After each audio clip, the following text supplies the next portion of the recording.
So ayan po mga kaimas, isa pa pong tip. Ibigyan ko po kayo ng isang tip gamit ang Growers Bet 1000 Plus.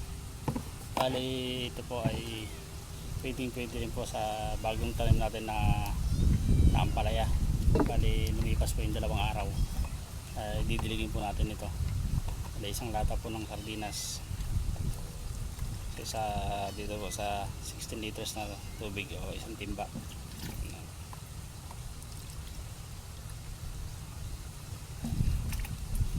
Ang pamamaraan na to mga kaimas ay dahil po pwede pong tanggal po yung mga bakterya dun sa ilalim ng lupa natin pong didiligan sa puno ng ampalaya.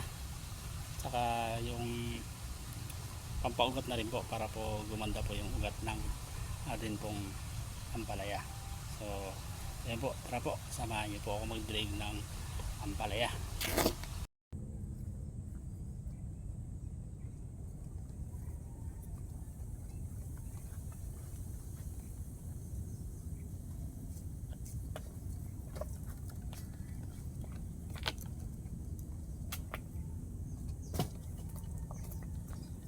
So ayan po mga kaimas, balang nilidilig po natin dito sa 2 araw nating ampalaya ay isang cup noodles po.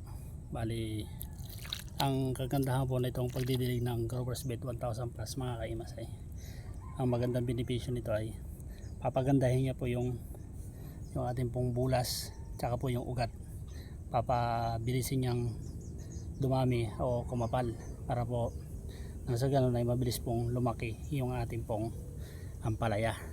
So ayun, ganun lang po kadali lang ating pong gagawin. Diligin po natin to. Tara po, samahan niyo ako magdilig.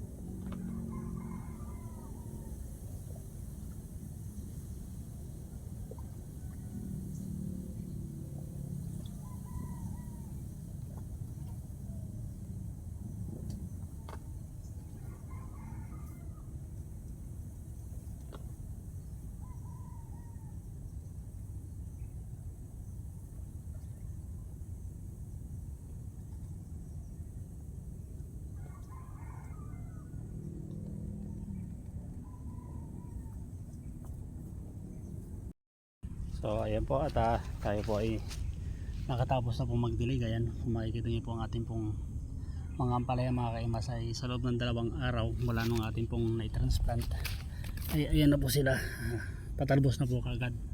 Dahil po ito pong lupa na to, bago po natin taniman yung mga kaimas ay in-spray pa po natin yan ng Growers Bet 1000 Plus para po dun sa mga fungus at saka mga bakterya na hindi maganda sa halaman.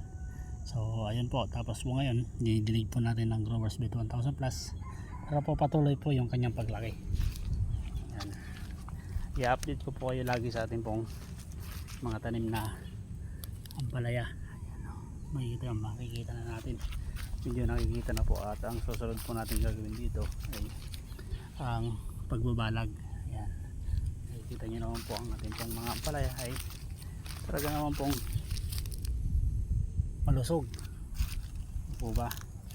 So ayun, maraming salamat na naman pong muli mga kaimas sa inyong patuloy na panonood at pagsuporta sa akin.